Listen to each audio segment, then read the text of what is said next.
మొన్న సీఎం గారు మా ఆలూరు నియోజకవర్గానికి వచ్చినప్పుడు కూడా మరి కార్యకర్తల మీదే రెచ్చగొట్టే విధంగా మాట్లాడడం జరిగింది. లోకేష్ గారు మరి మినిస్టర్ గారు ఆదోనికి వచ్చినప్పుడు కూడా కార్యకర్తల మీద మరి రెచ్చగొట్టడం స్పీచ్ మనం అందరూ చూసాము.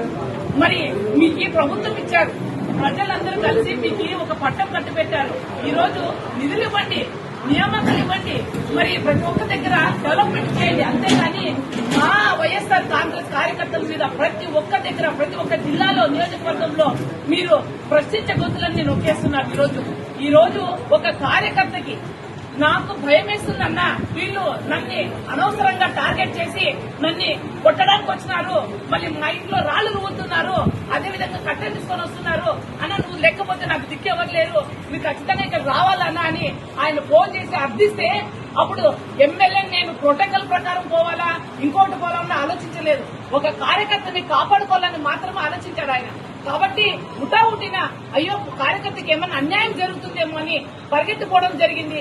ఆ పిల్లోడు గిరిని పోయి ప్రశ్నించడం జరిగింది. ఏమైంది ఏం లేదంటే మా ప్రభావి కార్యకర్త ఆ పిల్లోడు ప్రతి ఒక్క దాంట్లో కీలకంగా వ్యవహరిస్తారు కాబట్టి ఆ పిల్లోని మేము ఎలాగైనా సరే మెత్తగా చేయాలని చెప్పేసి ఆ పిల్లోని వాళ్ళు అక్కడ ఆ టీడీపీ కూటాలంతా కలిసి ఆ పిల్లోని మీద రాళ్లను కొట్టడం జరిగింది.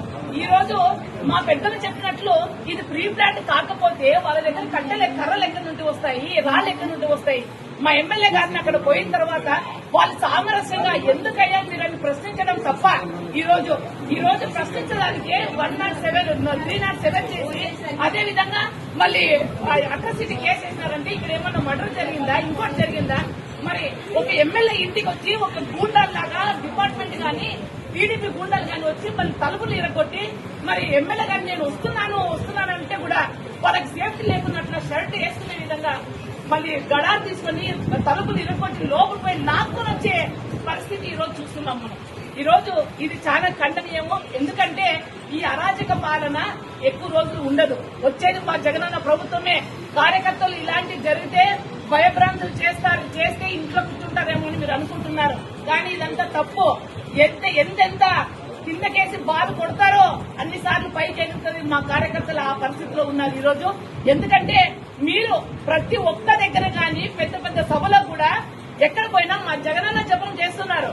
మా జగనన్నకి ఈ రోజు జగనన్న ప్రభుత్వంలో ఉన్న ఎక్కడ పోయినా ఆయన చేసిన పనులే ముందుకు ప్రజలు చూస్తున్నారు. కానీ ఈ రోజు మీరు తల ఎత్తుకొని ఒక సీఎం అయి ఉండి ఒక డిప్యూటీ సీఎం అయి ఉండి తల ఎత్తుకొని ప్రజలకు మేము ఈ పని చేశాం, మేము ఇది చేశామని చెప్పే యోగ్యత లేదు మీకు. మా జగనన్న ప్రభుత్వంలో చేసిన పనులే మీరు చెప్పుకుని రావాలా?